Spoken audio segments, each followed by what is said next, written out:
Hey everybody, if the image quality of this video is annoying you, then consider upgrading to a brand new Amazon Fire TV with 4K Ultra HD display. All of your gaming and DeMarco Dude needs come in ultra crystal clear quality images for a very low price. And if you order within the next 20 minutes, we'll also give you a free Amazon Prime subscription for 3 months pending payment of $10.99. And also, by the way, Plague Tale Requiem and Alan Wake 2 and Suicide Squad, those all got new trailers. But you can play many of the titles that were revealed on the Game Awards on Xbox Game Pass. For the low price, every month you can play hundreds of titles at the snap of a finger on mobile, PC, and console devices. Xbox Game Pass, pick it up today. Oh, and, there was also some cool indie games like Tunic. It was an Elden Ring and a Dune game, Elden Ring trailer and Dune game too.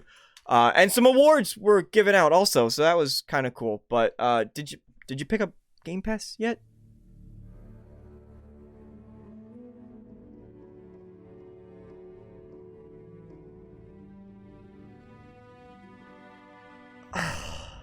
Before the stream started, and I brought up to the chat how every year it feels as though the Game Awards is drifting more and more towards a marketing event and less towards a celebration of games as it's pitched to be, as Jeff Keighley wants it to be. And this year was the worst of them all.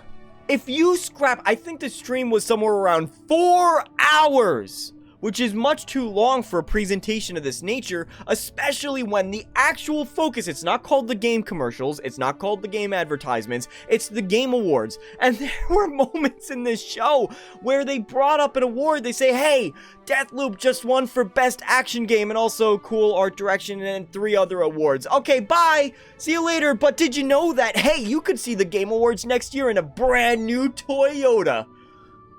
What the hell? Now, I have to say, the things that were shown off during the Game Awards were cool, and the announcements that were actually there, the new gameplay reveals, hell, even the performances. I know a lot of people in the Game Awards livestream chat were saying skip and next and move on when the live showcases, the live orchestra was playing, but I, for one, as someone who appreciates games as art, liked those moments. Even TV shows that were there, that I know some people were upset that we're seeing Sonic trailer or a Halo TV series trailer. I appreciated that, as I'm glad that gaming's expanding into new markets, into new areas, and those parts I can appreciate. But when you have Guillermo del Toro talking about his completely unrelated movie trailer during a Game Awards show that you're skipping over the Game Awards, then I start to have a problem with your showcase. It almost felt like there were moments where they were so fixated on the commercials and the advertisements that Jeff Keighley would turn on and go, oh shit, awards, Guardians of the Galaxy, give one of them an award, they won. It says right here, Guardian, go get, also, by the way, did you know that we're sponsored by, it was just absolutely insane. And if you cut out all of the commercial crap, then you boil it down to a reasonable, probably about 2-hour show. I would say at least 50% of this show was commercials and ads. And who the fuck is Nate Hill? For God's sakes! Listen, even the inclusivity segments, I'm all for that. But when you take an award show and you make the awards the secondary, the tertiary part of the show, you lose me. Now, that's not to say the show was all bad. There were some exciting announcements and some great reveals and some surprises that really caught me off guard in a very positive way. Thankfully, things weren't spoiled for this showcase, which Jeff Keighley was quick to point out. But the show as a whole, for those exciting bits, the things that were watching the Game Awards, 8 out of 10, it was a good showcase.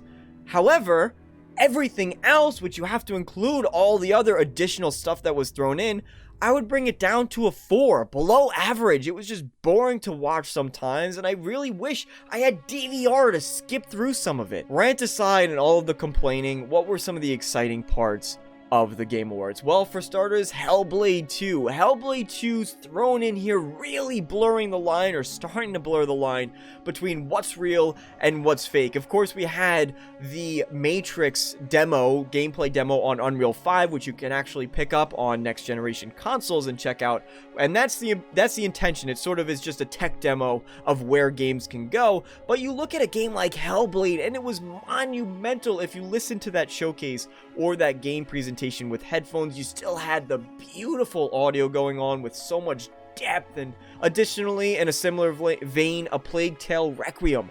Again, I haven't played A Plague Tale Innocence. I will definitively go back and try that game out for sure, because I cannot wait to see what Requiem has to offer. Beautiful visuals, incredible art style, great looking gameplay as well, which was exciting. When I saw gameplay, I was incredibly grateful that it was there, because there were many things where it was just, here's a CGI snippet of what's coming, here's something to look forward to.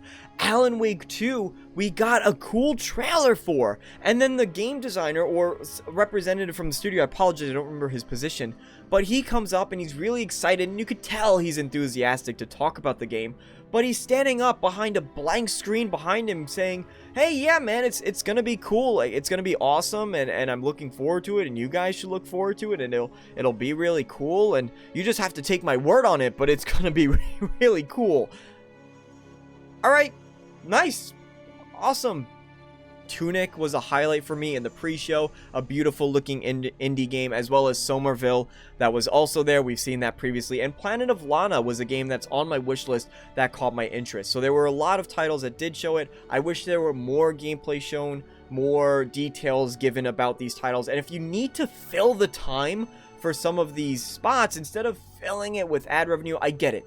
The show needs to make money, and you need to support it and financially fund a lot of these projects. More gameplay would have definitely been appreciated, or developers talking about some of these games, I think, would have gone a long way. A new Star Wars game coming from the same developer as Detroit Become Human has me intrigued. It's taking place during the High Republic era, which, if I am correct, is between the Old Republic and the prequel films, so the Clone Wars. So I'm very excited to see what they have to offer, especially from a studio that's very renowned for the choice and consequence that they hopefully will continue to evolve and grow and expand on. I want to see drastically different choices if I'm going to play a game that's essentially an interactive movie. Now, that's not to say they can't push the boundaries of what we've seen in some of their previous titles, and of course I'm expecting it in some capacity, but I think this story-driven experience in a Star Wars game that looks as good as some of their previous titles is something to very much look forward to for all Star Wars fans, and hopefully this continues to encourage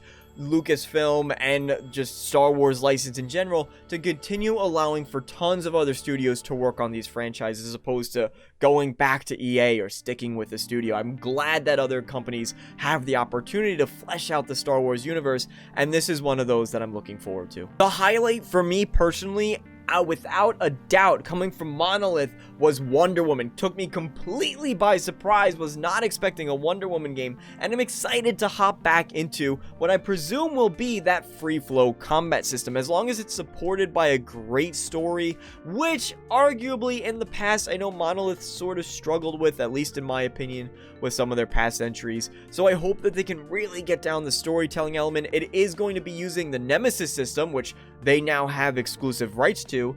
Kind of sucks, but there you go. And I'm intrigued to see how will a Nemesis system play out in a Wonder Woman game. Of course, we just got a short teaser, which is kind of the running theme with a lot of what we saw in the Game Awards. However, it is something that I am looking forward to eagerly.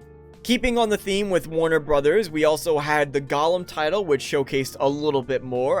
This title continues to perplex me, and I'm not convinced yet. I do need to see more. I'm curious. It can be cool, and on principle, it looks like a cool subject and a cool area to explore in Lord of the Rings, but I'm not 100% there yet, and this didn't do anything to convince me to be fully on board with the project. And then, of course, Justice League Kill the Suicide Squad. We got a nice, generous gameplay showcase for this. I do hope that we continue to get more details about it and they continue to show it off, maybe some developer interviews and some in-depth gameplay videos about what we're actually seeing in the footage would be greatly appreciated. Gameplay with the HUD, for example, would be awesome to see. It looks awesome, it looks fun, the scale and the scope, the high buildings, the movement and traversal in the game look absolutely incredible. I'm excited to see how it plays out. As someone who traditionally plays single-player games and isn't really a co-op person or doesn't play co-op games with a lot of folks, I wonder how that single-player experience will impact your general gameplay and your general time with it. However, it looks to be pretty exciting. There was also a survival craft game. Now, admittedly, I'm a bit drained of the survival craft genre. I think we've seen so many games. However, Nightingale, which is coming from an ex-BioWare developer, really piqued my interest based on the world alone. It looked exciting, it looked enticing, and it was a cool, unique take, especially some of the creature designs that were showcased in their trailer. I am curious to see what more this brand new studio has to offer, and hey, hopefully with any luck it will get featured on the Indie Debut award list in the future whenever the game comes out. I don't know if they announced 2022 or 2023 or gave a release date at all. Dune, a new Dune strategy game, also was revealed. I'm excited to partake in more within the Dune universe, as well as a trailer for Elden Ring.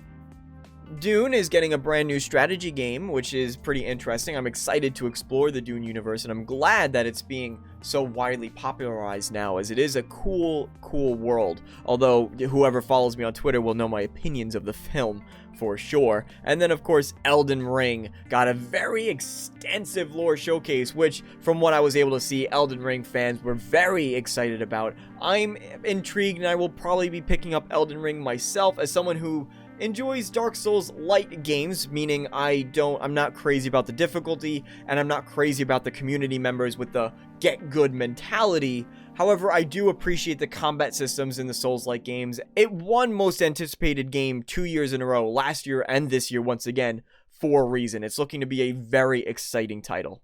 The awards themselves, congratulations to all of the winners. I think Deathloop won maybe 3 awards, at least 2. The Game of the Year winner, It Takes Two, despite all the crap they're going through with the current Take-Two lawsuits and copyright claims and all that mess that's going on. Despite all that going on, they still walked away with the Game of the Year win. So congratulations to It Takes Two and all of the developers who worked on that project, and all of the nominees for that matter. It's an honor to be on that list. I was also happy to see Guardians of the Galaxy, my personal Game of the Year, won the award for Best Narrative, and it really was fantastic storytelling. You can check out my review here on the channel if you so desire. Now, I will never be one to judge a showcase or a show based on what wasn't there. I hope others try to do the same, although I see a lot of times people will say, the show sucked because I didn't see my favorite game there. I don't think that's fair to the developers that were present. I don't think it's fair to the showcase itself. However, that being said, there was no Avowed. Obsidian's new fantasy RPG was something a lot of us were hoping to get to see more of. Of course, all we have at the moment is the cinematic trailer that doesn't showcase too much, and so this would have been a prime opportunity for them to get the stage light and to really showcase what's being offered. But alas, no Avowed. We'll probably have to wait until E3 this year, and if that's the case, I hope that it gets its standout moment that it deserves in comparison to similar titles from similar studios, Starfield, which will also be shown off at the Microsoft conference. So ideally, audiences for both, fans looking forward to both, and they both get their time in the spotlight. I don't want one to overshadow the other. Jedi Fallen Order 2 was a bit of a stretch of something I was hoping for, however, was not there. We'll have to wait longer for that, as well as a huge fan of Jedi Fallen Order. And Hogwarts Legacy, another title that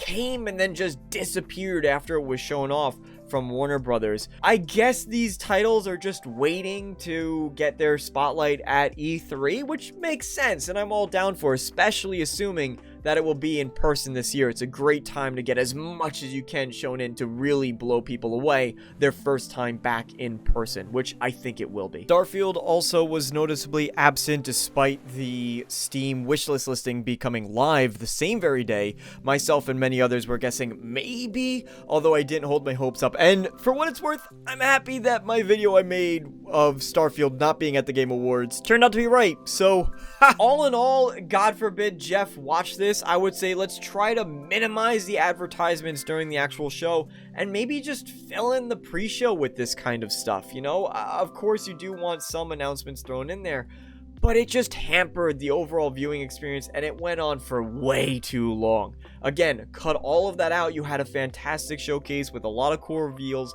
and it was an exciting time to be a gamer. I had a great time streaming it with those of you who showed up. It was a lot of fun for me. It was a very good night. And so that's all for this video. Thank you guys so much for watching. If you enjoyed, please do leave a like on the video. And as always, check out Xbox Game Pass. Free.